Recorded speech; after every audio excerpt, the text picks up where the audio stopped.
Bien-aimés, bonjour. Donc nous sommes là à Montigny-Sissambre plutôt.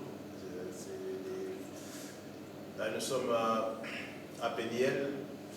C'est toujours chaque jeudi, nous voulons faire connaître la volonté et connaître vraiment la parole de Dieu. C'est pour cela que nous avons instauré les cours bibliques, donc l'étude biblique de chaque jeudi. Ça commence au soir, donc à partir des 19h. Et puis voilà, nous sommes là avec notre pasteur Christian Delso et sa femme Gina. Nous allons commencer par une courte prière. Et voilà, bienvenue, chers spectateurs. Donc c'est comme ça que nous pouvons avancer avec l'œuvre de Dieu. Prions pour que l'Esprit de Dieu soit parmi nous. Nous te bénissons, Seigneur, pour ce beau moment, Père Saint, que tu vas nous informer, Père Saint, que tu vas nous aider, Père Saint, à l'aide de ton Esprit Saint. Merci, Père Saint, pour ta présence, parce que la Bible dit, là où deux ou trois s'unissent à mon nom, je suis parmi. C'est pour cela, Père Saint, nous avons une ferme conviction que le Saint-Esprit est avec nous. Nous allons faire notre étude biblique aujourd'hui. Nous voulons aussi avancer avec la parole de Dieu parce que nous voulons sentir à l'aise quand nous prêchons. Nous voulons avoir cette connaissance parce que la Bible dit que mon peuple périt par faute de connaissance. Nous voulons, parce qu'ils ont rejeté ma parole. C'est pour cela que nous voulons aussi que cette parole puisse faire beaucoup d'effet à nous. Nous voulons faire ça, la volonté de Dieu n'est que de lire souvent les Écritures et comprendre et décortiquer surtout les Écritures. Merci Seigneur, merci pour ton assistance, merci parce que tu es notre Dieu et commence avec nous et finit aussi avec nous. Soit Alpha, soit Omega. Nous te bénissons, nous te sanctifions, Père Saint. Dans le nom précieux nom du Seigneur Jésus-Christ. Amen. Oui Seigneur, nous te louons, nous te rendons grâce. Nous te remercions Seigneur de nous permettre d'être assemblés en ton nom. Nous savons que tu es au milieu de nous Seigneur, que ton esprit règne en maître, que ta parole se fasse entendre. Qu'elle ne retourne pas à toi sans avoir fait ta volonté. Bénis-nous ici présents Seigneur, et bénis tous ceux qui pourront entendre ce message et ces études, et que toute la gloire t'en revienne. Nous te remercions aussi Seigneur de nous avoir choisis comme instruments, parce que nous sommes si peu de choses, Seigneur. Mais nous savons, Seigneur, que quand ta main est sur quelqu'un, tu peux l'aider, tu peux le soutenir, tu peux le relever. C'est la vérité qui a franchi, Seigneur. Et c'est ton esprit qui conduit dans toute la vérité. C'est pourquoi, Seigneur, que ton esprit soit présent et qu'il n'y ait pas de place pour quoi que ce soit d'autre. Et que toute la gloire t'en revienne. Gloire au Père, gloire au Fils et gloire au Saint-Esprit. Amen. Amen. Amen. Merci Seigneur de nous réunir ce soir chez Péniel pour cette étude biblique. Merci pour ta présence et ton amour. Et merci Seigneur car encore aujourd'hui, tu vas Seigneur donner à chacun le discernement et l'intelligence nécessaires afin de comprendre tes Écritures, ta parole qui est vraie, qui est noble sur notre chemin. Aide-nous Seigneur à comprendre cette étude et qu'à travers elle Seigneur, de nombreuses âmes puissent être touchées, Seigneur, et venir au pied de ta Sainte Croix, afin de te connaître et de t'accepter comme Sauveur et Maître. Gloire, honneur, puissance te soit rendue dans le beau nom de Jésus. Amen. Voici, nous sommes arrivés sur le point de décortiquer les Écritures. Nous allons voir, c'est tout, la personnalité du Saint-Esprit en tant que Melchisedec. Donc voilà, nous allons voir aussi la pétrise, parce qu'on nous parlait de la pétrise de Melchisedec et la pétrise d'Aaron. C'est pour cela que nous allons laisser la parole à notre pasteur Christian Delso pour nous expliquer un peu sur la pétrise de Melchisedec et d'Aaron. Alors, avant de commencer, il faut d'abord expliquer que dans la plupart des études bibliques, on nous explique que Melchisedec est un type de Jésus-Christ. Dans les dictionnaires bibliques, c'est ce qu'on nous enseigne. Malheureusement, quand on lit dans la Bible et qu'on se renseigne sur ce qui est réellement la parole de Dieu, on s'aperçoit que Melchisédek est quelqu'un d'autre. Et c'est ce qu'on va essayer de voir aujourd'hui. Alors j'aimerais prendre le livre de la Genèse, chapitre 14, et à partir du verset 17. C'est la première fois que Melchisédek apparaît. Et il apparaît après qu'Abraham est revenu vainqueur d'un combat de 4 rois contre 5. Beaucoup de gens ont estimé que ces récits étaient falsifiés, parce qu'à l'époque, ils pensaient qu'il ne pouvait pas y avoir 4 rois d'un côté et 5 de l'autre. Mais on a retrouvé dans les sites archéologiques la preuve que ces batailles ont bien existé. Alors, que nous dit le livre de la Genèse, chapitre 14, et à partir du verset 17 jusqu'à la fin du verset 20? Peut-être tu peux nous le lire? Oui. Après qu'Abraham fut revenu vainqueur du Kédorlaomer et des rois qui étaient avec lui, le roi de Sodome sortit à sa rencontre dans la vallée de Japhé, qui est la vallée du roi. Melchisédek, roi de Salem, fit apporter du pain et du vin. Il était sacrificateur du Dieu très haut. Il bénit Abraham et dit: Béni soit Abraham par le Dieu très haut, maître du ciel et de la terre. Béni soit le Dieu très haut qui a livré tes ennemis entre tes mains. Et Abraham lui donna la dîme de tout. Amen. Amen. On nous raconte comment, après cette victoire, Melchisédek est venu au-devant d'Abraham. Et comment Melchisédek a béni Abraham. Or, sans contredit, c'est toujours le supérieur qui bénit l'inférieur. Pourquoi, je vais dire, fallait-il que ça se passe comme ça? Parce que pour le peuple d'Israël, Abraham était, je vais dire, quasiment en dessous de Dieu.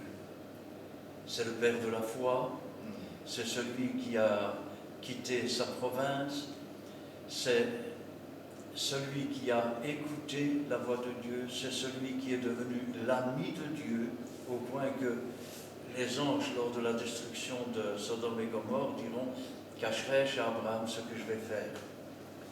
Et la Bible nous montre une chose, c'est que Abraham a donné la dîme de tout. Or, si nous lisons les versets plus loin, nous verrons qu'il n'a rien accepté du roi de Sodome. Tant le roi de Sodome lui avait dit: laisse-moi les gens, prends le butin. Il a dit: non, je ne veux pas même un cordon de chaussures qui viennent de chez toi. Je ne veux pas qu'on dise que le roi de Sodome a enrichi Abraham. Quand on parle de la dîme, il faut parler de la dîme de tout. Et la dîme de tout, c'est la 10e partie de son temps. C'est au moins la 10e partie de ses pensées. C'est la 10e partie de ses actions. On ne peut pas penser à Dieu 24 heures sur 24, c'est pas possible. Parce que quand on est occupé à faire un travail ou qu'on fait sa vaisselle, forcément on est distrait. Mais Dieu nous demande d'avoir un temps pour lui, parce qu'il y a un temps pour toutes choses. Il y a un temps pour travailler, un temps pour se reposer, et il y a un temps pour se mettre dans la présence de Dieu. Melchisédek, on nous dit aussi une chose, c'est qu'il fit apporter le pain et le vin. Si on demande souvent aux chrétiens, mais quand est-ce que la Sainte Seine a été établie? Et la réponse sera très rapide, c'est Jésus qui l'a établie. Sauf que Melchisédek, il a fait apporter le pain et le vin. Il n'a pas apporté le pain et le vin, il l'a fait apporter. Et quand Melchisédek a fait ce geste, c'est, je vais dire, la prophétie de la Sainte Seine. C'est pour ça que Jésus a pu dire un jour: Abraham a vu mon jour et il s'est réjoui. Maintenant, on continue un petit peu. On voit qu'il est roi de Salem. Le roi de Salem, c'est le roi de justice et de paix. Ville de la paix, Jérusalem. Il est roi de Jérusalem. Ce qui veut dire que ce personnage n'est pas n'importe qui. et pourtant il vient au-devant d'Abraham. On va continuer un peu plus loin. Cette fois, je suis dans le psaume chapitre 110.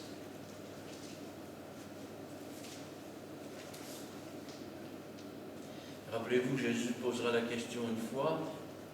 Il dira, le Messie, de qui est-il le fils? Ils répondront, de David. Alors, comment David dit-il, mon Seigneur a dit à mon Seigneur, assieds-toi à ma droite jusqu'à ce que je fasse de tes ennemis ton marchepied. Et le psaume 110 va un peu plus loin. Il nous dit, à partir du premier verset, « Parole de l'Éternel à mon Seigneur, assieds-toi à ma droite, jusqu'à ce que je fasse de tes ennemis ton marchepied. L'Éternel étendra de Sion le sceptre de ta puissance, domine au milieu de tes ennemis. Ton peuple est plein d'ardeur. Quand tu rassembles ton armée avec des ornements sacrés du sein de l'aurore, ta jeunesse vient à toi comme une rosée. » Et là, ça devient intéressant. « L'Éternel l'a juré, il ne s'en repentira point. Tu es sacrificateur pour toujours à la manière de Melchisédek. » Ce qui veut dire que quand Jésus s'est offert en sacrifice, il s'est offert par le Saint-Esprit. Et David, qui était un prophète, dans ce psaume nous dit, tu es sacrificateur pour toujours, selon l'ordre de Melchisédek, ou à la façon de Melchisédek. Ce qui veut dire, entre autres, que Melchisédek était encore vivant au moment où Jésus est venu sur la terre. Dans Hébreux, chapitre 5 et le verset, on peut même lire le verset 5. Quel chapitre? Chapitre 5 et verset 5 du livre des Hébreux. Et Christ ne s'est pas non plus attribué la gloire de devenir souverain sacrificateur, mais il la tient de celui qui a dit « Tu es mon fils ». Il la tient, cette autorité d'être sacrificateur de Dieu. Je t'ai engendré aujourd'hui. Là aussi, il faut faire une petite parenthèse parce que quand on parle d'engendrer, il faut comprendre ceci. On pourrait croire que Jésus a été créé à ce moment-là, parce qu'engendrer, ça veut dire créer quelque part. Or, ce n'est pas ce que cela veut dire. Jean dira, au commencement, chapitre 1 de Jean, au commencement était la lumière, la parole, et la parole était la lumière des hommes. Elle luit dans les ténèbres, et cette lumière était la véritable lumière qui éclaire tout homme venant dans le monde. Et nous avons contemplé sa gloire, une gloire comme la gloire du Fils unique venu du Père. Ainsi, au commencement, il était déjà là. Les premières phrases de l'Ancien Testament, au commencement, Dieu créa le ciel et la terre. La terre était informée vide, il y avait des ténèbres à la surface de la lune. Dieu dit que la lumière soit. Ce ne fut pas une création, mais la manifestation de cette véritable lumière qui est Jésus-Christ.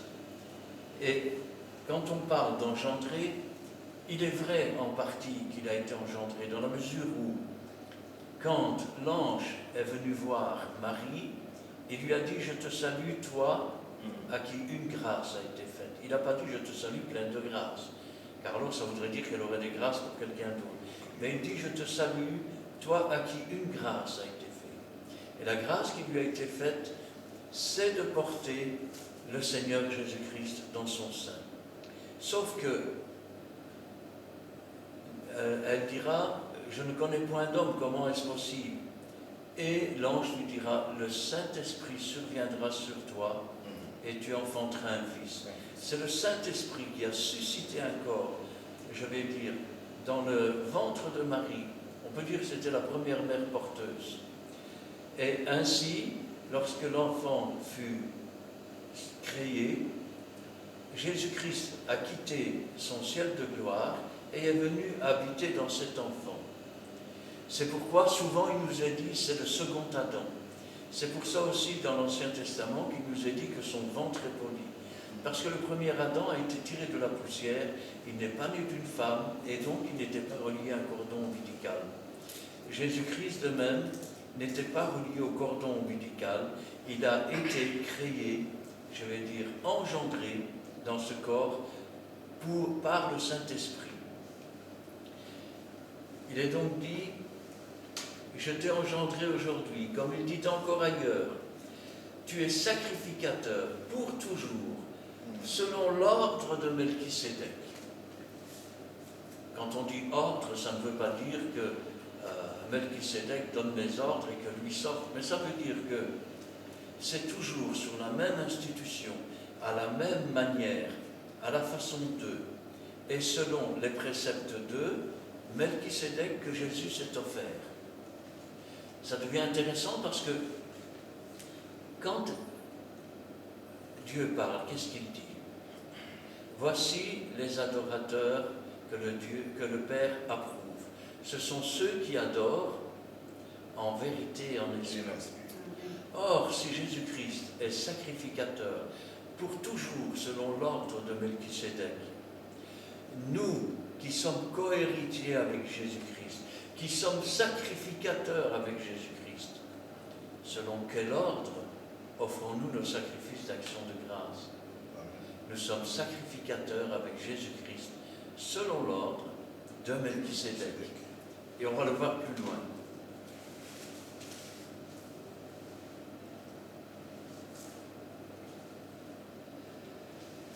Ainsi donc, on a vu que, ici on va voir Hébreux chapitre 9, et à partir du verset 44.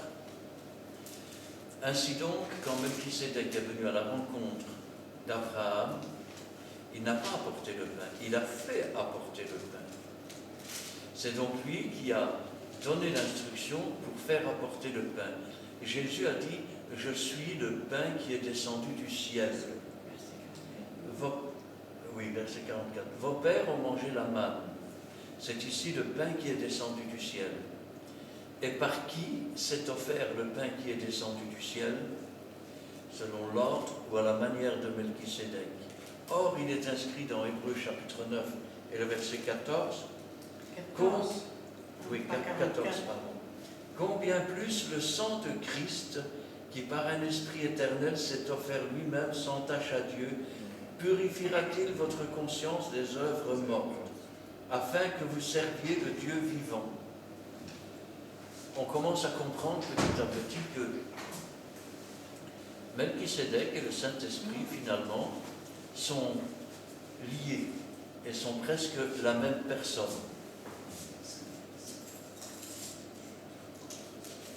Quand on regarde dans Hébreux chapitre 7, à partir du verset 20, on va en avoir une confirmation encore beaucoup plus grande.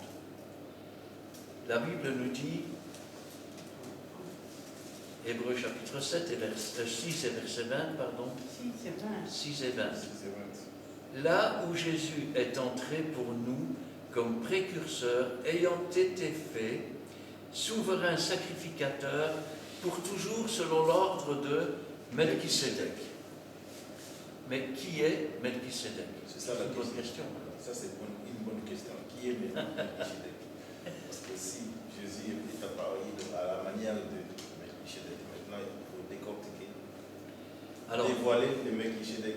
Il est qui? Chapitre 7, à partir du premier verset. Chapitre 7 de Toujours Hébreux. Hébreux 7. À partir du premier verset. En effet, Melchisédek, roi de Salem. Roi de Salem, c'est-à-dire roi de justice et de paix. Jésus disait, je vous donne ma paix. Et quand on parle du Saint-Esprit, on nous dit, il convainc de justice. Et le roi de justice et le roi de paix, c'est Melchisédek. Il est sacrificateur du Dieu très haut. Étant sacrificateur du Dieu très haut, il ne peut pas être le Dieu très haut. Qui alla au-devant d'Abraham lorsqu'il revenait de la défaite des rois, qu'il le bénit, et à qui Abraham donna la dîme de tout, et qui est d'abord roi de justice d'après la signification de son nom. Ensuite, roi de Salem, c'est-à-dire roi de paix. Quand Jésus disait « Je vous donne ma paix, je vous laisse ma paix, je ne vous donne pas comme le monde », il disait en fait « Je vous donne ce qui est en moi ». Et qu'est-ce qui était en lui? C'était le Saint-Esprit.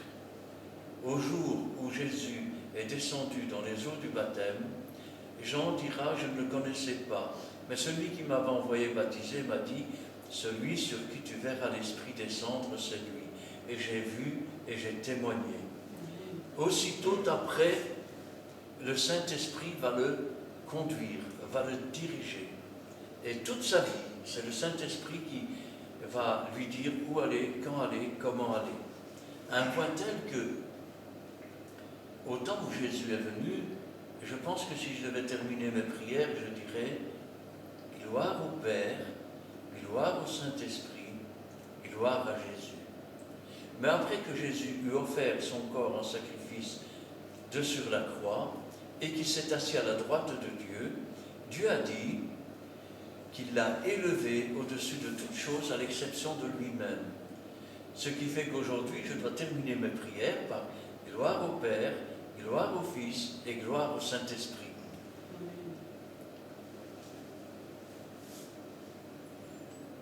Qui est sans père. Voilà, Melchisédek n'a pas de père. Il est sans mère, ça veut dire qu'il n'a pas de maman. Il est sans généalogie, ça veut dire qu'il n'a aucun ancêtre, qui n'a ni commencement de jour, ni fin de vie. Alors, quelqu'un qui n'a pas de maman, qui n'a pas de papa, qui n'a pas d'ancêtre, qui n'a pas de commencement de jour, qui n'a pas de fin de vie, où il n'a jamais existé, où il est éternel.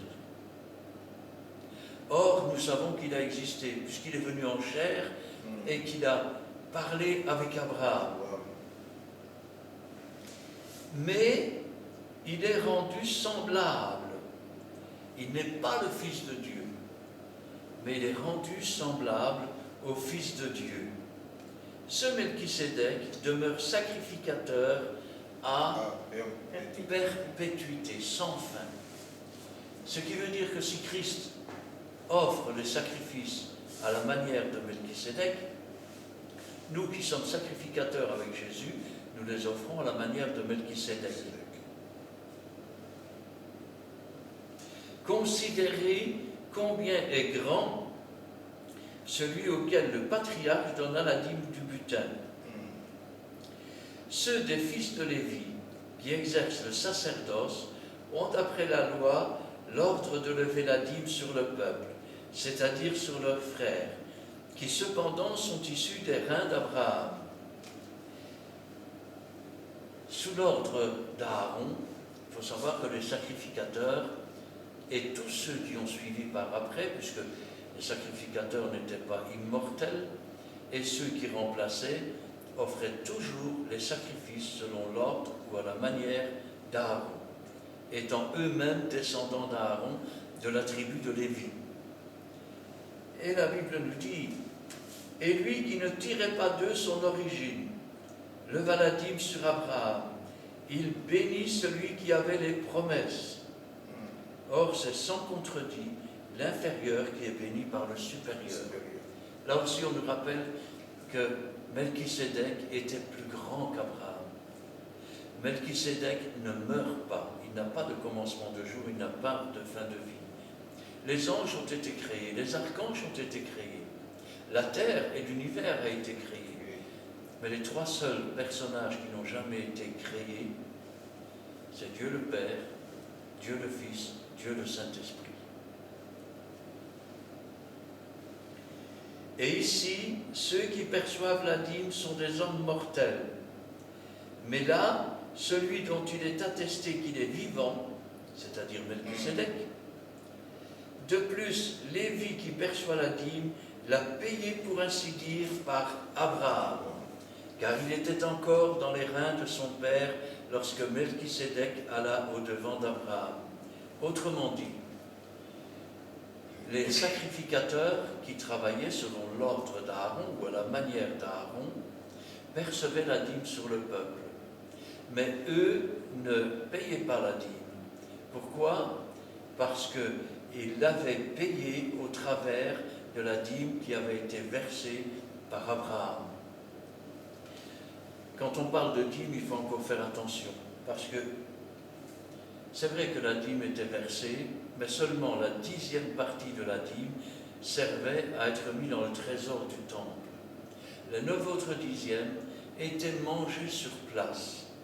C'est ce qu'on lit dans le livre de Samuel. Ils venaient, la viande était cuite, la graisse était brûlée, et ensuite certaines parties étaient données aux sacrificateurs. Et non seulement ceux qui apportaient la dîme mangeaient dans le temple, mais aussi ils venaient et ils accueillaient les pauvres, les sans-abri, ils accueillaient les veufs, les orphelins, les estropiés, et ils mangeaient tous ensemble. Tous les 3 ans, ils ne versaient pas la dîme au temple, mais ils recevaient le sacrificateur chez lui, qui prenait sa part. Ensuite, il recevait les orphelins, les veufs, dans sa propre maison et dans ses murs. Et ici, ceux qui perçoivent la dîme sont des hommes mortels. Mais là, c'est lui dont il est attesté qu'il est vivant. De plus, Lévi, qui perçoit la dîme, l'a payé pour ainsi dire par Abraham, car il était encore dans les reins de son père lorsque Melchisédek alla au-devant d'Abraham. Si donc la perfection avait été possible par le sacerdoce lévitique, rappelons-nous que lorsque ils offraient des sacrifices ou des holocaustes pour les péchés du peuple, ce n'était pas seulement pour les péchés du peuple, c'était aussi pour leurs propres péchés. Et comme ils étaient des hommes mortels, il fallait les remplacer chaque fois qu'un mourait. Ce qui veut dire aussi que ce sacerdoce était une image en attendant que le véritable agneau ne vienne non pas couvrir les péchés, mais effacer les péchés. Car c'est sur ce sacerdoce que repose la loi donnée au peuple. Ce sacerdoce reposait sur une loi. Or, quand on veut réduire la loi, on peut dire qu'elle est réduite à 2 tables et 10 commandements. On pourrait dire aussi qu'elle est réduite même à 2 commandements, car en cela réside toute la loi et les prophètes. Tu aimeras l'Éternel ton Dieu de tout ton cœur, de toute ta pensée, de tout ton être, et ton prochain comme toi-même. Mais ces lois qui étaient écrites, elles étaient sur des tables de pierre. Et la loi, je vais dire quelque part, ne pouvait être respectée. C'est comme quand, par exemple, on brûle un feu rouge, eh bien, on a désobéi à un article du Code de la route. Mais en désobéissant à un article, on a désobéi au Code de la route. De même, quand on désobéit à une loi de l'Éternel, on désobéit à la loi de l'Éternel. Et donc, la désobéissance, c'est le péché. Et le salaire du péché, c'est la mort. Les animaux étaient mis à mort, le sang était versé, il servait à couvrir les péchés. Il fallait attendre que le véritable sacrifice et pas l'image puisse apparaître. Et c'est ce qui nous est dit ici. Si donc ce sacerdoce qui reposait, je vais dire, sur la loi donnée au peuple était parfaite, qu'était-il encore besoin qu'il parût un autre sacrificateur? Un autre sacrificateur selon l'ordre ou à la manière de Melchisédek, et non selon l'ordre d'Aaron. Quand Jésus-Christ est venu, il n'a pas couvert les péchés, il a effacé les péchés. Et en effaçant les péchés, il a mis fin à tout sacrifice. Beaucoup disent, la loi était pour dans le temps. Non, la loi est toujours vivante. Jésus lui-même a dit, je ne suis pas venu abolir la loi, je suis venu accomplir. Et quand on parle de la loi, il y a la loi écrite et il y a la loi de l'esprit. La loi écrite, c'est comme un instituteur. Elle nous montre tout ce que Dieu attend de nous et elle nous montre que nous avons désobéi à telle ou telle loi. Nous savons que la désobéissance, c'est le péché. Et donc, si nous sommes des pécheurs, nous sommes morts par nos offenses. Comment donc laver nos péchés? Et c'est là qu'intervient, je vais dire, le pardon que Christ a offert sur la croix du Calvaire. Et le sang qui a été versé pour effacer nos péchés. Car le sacerdoce étant changé, nécessairement aussi, il y a un changement de loi. Il y a un changement de loi. On vient de parler de la loi ancienne, de la loi écrite. Parlons maintenant de la loi de l'Esprit. Et Christ s'est offert par un esprit éternel. Christ s'est offert à la manière ou à la façon de Melchisédek. Et donc, quelle est la différence? La loi charnelle dit « tu ne pourras pas faire ça, tu ne peux pas faire ça, tu ne peux pas faire ça ». Elle dit entre autres « tu ne commettras pas adultère ». La loi de l'Esprit dit « celui qui convoite la femme de son prochain a déjà commis adultère dans son cœur ». La loi écrite dit « tu ne voleras pas ». Donc, dans la loi écrite, je suis devenu un voleur parce que j'ai volé une pomme. Dans la loi spirituelle, j'ai volé une pomme parce que dans mon cœur, j'étais un voleur. La loi spirituelle n'est plus écrite sur des tables de pierre, elle est écrite dans des cœurs de chair. C'est ce que Dieu disait, j'écrirai ma loi dans leur cœur. Il y a donc un changement de loi. En effet, celui de qui ces choses sont dites appartient à une autre tribu, dont aucun membre n'a fait le service de l'autel. Car il est notoire que notre Seigneur est sorti de Juda, tribu dont Moïse n'a rien dit pour ce qui concerne le sacerdoce. Cela devient plus évident encore quand il paraît un autre sacrificateur qui ressemble à Melchisédek. Wow. L'autre sacrificateur, c'est Jésus. En quoi ressemble-t-il à Melchisédek? Il n'a pas de commencement de jour, il n'a pas de fin de jour, il est éternel. Quant à sa généalogie, on parle de ce que Dieu avait fait une promesse. Et la promesse, elle a été faite déjà dans le jardin d'Éden. Quand Dieu dit à la femme, j'augmenterai la souffrance de tes douleurs, je mettrai inimitié entre toi et le serpent. Ta postérité écrasera sa tête et tu lui blesseras le talon. Il parlait de quelqu'un qui naîtrait d'une femme. C'est pourquoi il est dit aussi, je pense dans Isaïe, voici la Vierge est enceinte. Elle a enfanté un fils. On lui donnera le nom d'Emmanuel, Dieu avec nous. On l'appellera admirable, conseiller, Dieu puissant, Père éternel, Prince de la paix. On parlait de la naissance de Christ. Le Saint-Esprit a suscité ce corps et Jésus-Christ est venu habiter ce corps. Ça veut dire que Jésus a quitté sa demeure céleste pour venir habiter dans une tente ici sur cette terre. Et nous habitons dans une tente en attendant de revêtir notre domicile céleste. Ce qui veut dire que Jésus s'est abaissé, il s'est humilié au point de prendre la véritable apparence d'un homme, car véritablement homme est véritablement Dieu. Quand Jésus est venu, il était de la même nature que Melchisédek. Cela devient plus évident encore quand il paraît un autre sacrificateur à la ressemblance de Melchisédek. S'il ressemble à Melchisédek, il n'est pas Melchisédek. Ainsi donc, Melchisédek n'est pas Dieu le Père, il n'est pas Jésus-Christ, il est le Saint-Esprit. Amen. Car c'est selon son ordre que Jésus s'est offert. Il s'est offert par Melchisédek ou par un esprit éternel. Institué, donc je vais reprendre le texte, cela devient plus évident encore quand il paraît un autre sacrificateur à la ressemblance de Melchisédek. Institué, c'est-à-dire selon l'ordre ou à la manière, non d'après la loi d'une ordonnance charnelle, mais selon la puissance d'une vie impérissable. Wow. Souvent, quand on parle du Saint-Esprit, on nous parle de la puissance du Saint-Esprit. On nous parle de ce qu'il est, une présence. On nous dit que c'est un vent. Pourquoi? Parce que le mot vent en hébreu, eh bien, ça se dit rouach. Et le mot rouach pour vent, eh bien, c'est le même mot. Saint-Esprit ou vent ou rouach.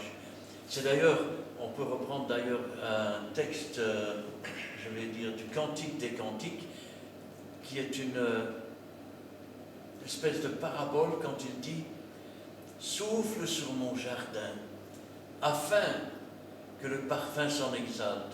On traduit en hébreu « rouach », le Saint-Esprit souffle sur le jardin. Et comme ça, le parfum va s'élever. Quand le Saint-Esprit est sur nous, nous élevons nos voix vers Dieu. Et elles montent comme un parfum d'une agréable odeur, qui sont reçues dans des coupes de parfums de bonne odeur et qui sont apportés à Dieu.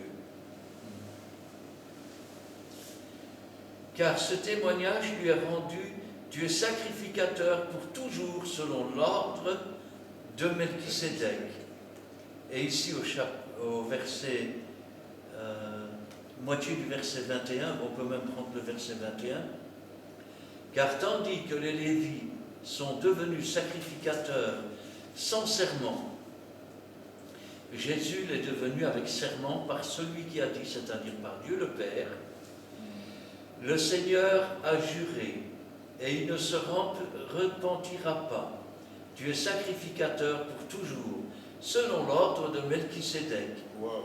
Jésus est, par cela même, le garant d'une alliance plus excellente. Ce qui veut dire que l'alliance, je vais dire, d'Abraham et de ses descendants jusqu'aux Lévites, quand les Lévites ont commencé à faire le service, il y avait un problème dans ce service. C'était, je vais dire, en attendant. Vous savez, c'est un peu comme la sortie d'Égypte. On avait mis le sang sur les poteaux et les linteaux des maisons. C'était une prophétie de ce qu'un jour viendrait Jésus-Christ. Et que quand on met le sang sur les poteaux et les linteaux de nos cœurs, quand l'ennemi passe, il n'a plus de pouvoir. Ce qui veut dire que nous sortons libres de la servitude que Satan nous imposait. Nous sommes enfin réellement libres. Ce qui veut dire aussi que nous marchons dans ce monde comme des étrangers, comme au milieu d'un désert. Et quand il est dit ici, le Seigneur a juré, il ne se repentira pas, tu es sacrificateur pour toujours selon l'ordre de Melchisédek. Jésus est par cela même garant d'une alliance plus excellente. En quoi est-elle plus excellente? Dans un autre chapitre que je n'ai pas noté ici, je travaille de mémoire, eh bien, il est dit, en parlant d'Abraham, d'Isaac, de Jacob et de tous ceux qui ont été des pères de la foi quelque part, il est dit, ils sont tous morts sans avoir obtenu. Ils ne pouvaient pas obtenir les promesses. Pourquoi? Parce que le sang des animaux couvrait les péchés, il ne les effaçait pas. C'est ce que Jésus nous raconte quand il raconte l'histoire du riche et de Lazare.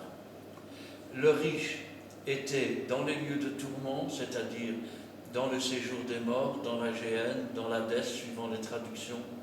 Jamais en enfer, parce que le mot enfer, pour une fois, les témoins de Jéhovah ont raison. Le mot enfer, c'est un trou dans lequel on dépose le cercueil.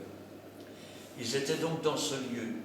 Et pour ce qui est, je vais dire, de ceux qui avaient servi Dieu, Jésus nous dit qu'ils étaient dans le sein d'Abraham, dans un lieu à part.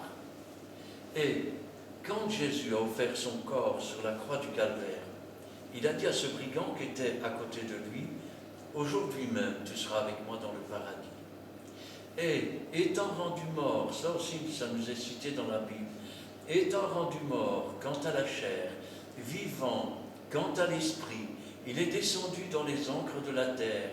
Il a prêché l'évangile à tous ceux qui étaient dans l'ancienne alliance d'Aaron. Et il a emmené les captifs sur les hauteurs. Rappelez-vous que quand Jésus est mort sur cette croix, la terre s'est mise à trembler, plusieurs des caveaux des saints se sont ouverts, et le jour de la résurrection, on les a vus dans la vie.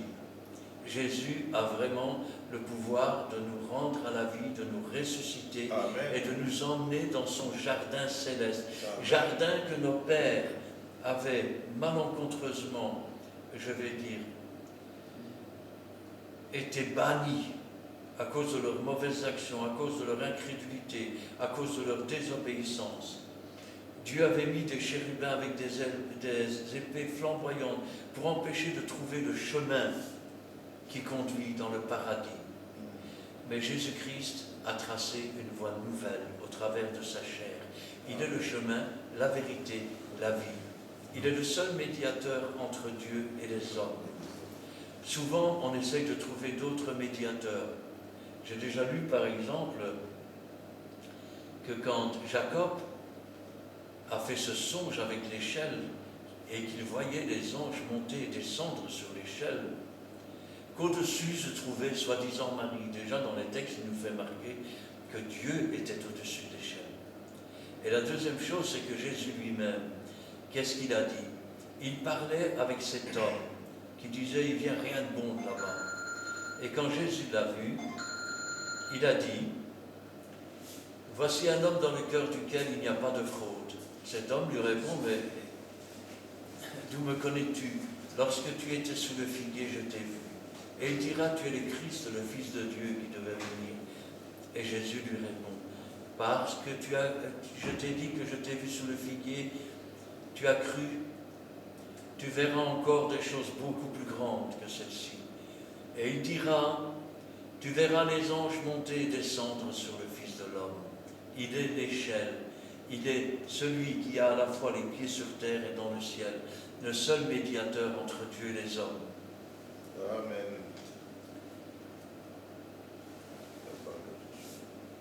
Amen. Amen. Donc voilà, si bien pasteur, d'emprunter les Écritures, on peut conclure que Melchisedec, c'est le Saint-Esprit même. Quand on parle de la personnalité, je vais dire, de Dieu, déjà dans les premiers mots, au commencement Dieu. En fait, dans le mot Dieu, ça veut dire Elohim. Elohim est un pluriel. Dans l'Ancien Testament, on nous dit quoi? Dieu 3 fois saint. Où on nous parle encore de l'Éternel et le Rédempteur. Ce qui veut dire qu'il n'y a qu'un Dieu en 3 personnes. 3 personnes. Pas 4. Melchisedec est éternel, il n'a pas été créé. Il est donc Dieu. Où il n'a jamais existé, où il est Dieu. Or, il a existé, et c'est une personne réelle qui est venue auprès d'Abraham. Ce n'est pas seulement une puissance, ce n'est pas seulement un esprit. Dieu aussi est esprit et vie, et c'est une personne. Après le millénium, lorsque les nations de Gog et de Magog vont investir le camp des saints, Dieu va descendre sur son trône. C'est une personne réelle. Jésus-Christ est une personne réelle. Amen. Il y a toutefois une différence. C'est que nous, quand on va être semé infirme. On va avoir un corps qui est semé corruptible, mais quand nous ressusciterons dans des corps glorieux. Amen. Nous ressusciterons pleins de force. Mais là, dans le ciel, il y a quelqu'un qui portera toujours la marque de l'amour qu'il a manifesté. Parce que n'ayant eu aucun péché dans son corps, il n'avait pas besoin d'avoir un corps de résurrection. C'est pourquoi quand on montera là-haut, certains lui diront, mais qui t'a fait ces marques dans tes mains? Et il répondra, ce sont ceux de ma maison. Amen. Amen. Et voilà, nous sommes arrivés à la fin de notre étude aujourd'hui. Et nous remercions Dieu de ce que nous avons bien compris, ce que le pasteur, qui était vraiment un instrument que Dieu a utilisé pour dévoiler qui était Melchisedec. Voici, c'est la fin. Et nous sommes à Péniel. Vous aussi qui veulent bien venir nous rejoindre, Nous sommes là, s'il arrive, Paul Johnson, numéro 55, à Montigny-600. Donc 55 Paul Johnson à Montigny-600. Donc voilà, nous vous attendons et soyez les bienvenus dans le nom de notre Seigneur Jésus-Christ. Amen. Amen.